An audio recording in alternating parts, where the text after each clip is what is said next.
तनिसा भांग पीस के लिया बा माई भगवती रिसिया गई कहली कि तुहार रोज रोज के आदत है तो मेहरारू घुसियाली तो कई तरीका से घुसियाली कई तरह से घुसियाली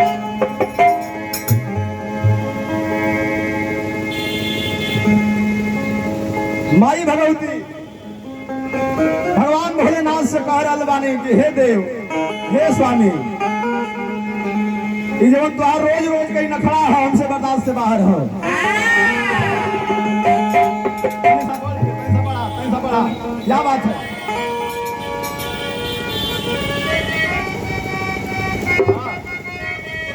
क्या बात है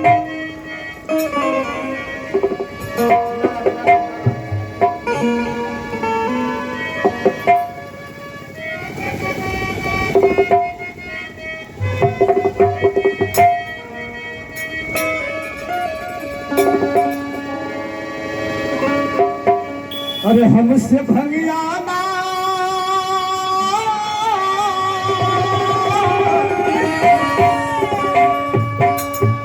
अरे हमसे भंगियाना पिसाई गणेश के पापा माई भगवती भगवान भोलेनाथ से कह रहल बानी हे स्वामी देखे हमार बात सुना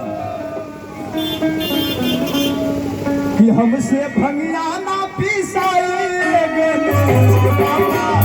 कि नहीं हर जात बाटे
माई भगवती के बात सुन के भगवान भोलेनाथ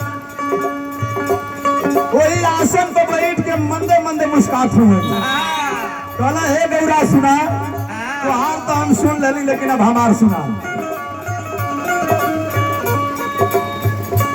हमसे न खड़ाना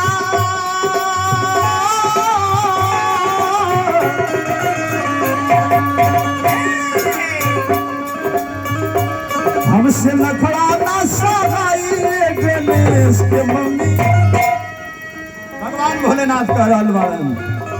हमसे न खड़ाना सहाई गणेश के मम्मी कि बेला छोड़ दे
के बीच में हमारे गुरुजी ब्रह्म संत है आदरणीय श्री कैलाश गुरुजी भी विराजमान है। मैं आपसे चाहूंगा कि आकर के मंच पर विराजमान हो। नहीं नहीं नहीं, ऐसे ना चलिए। आइए आइए आइए आइए आइए, क्या बात है। गुरु जी आइए मंच पर, मंच पर आइए। नहीं नहीं, मंच पर।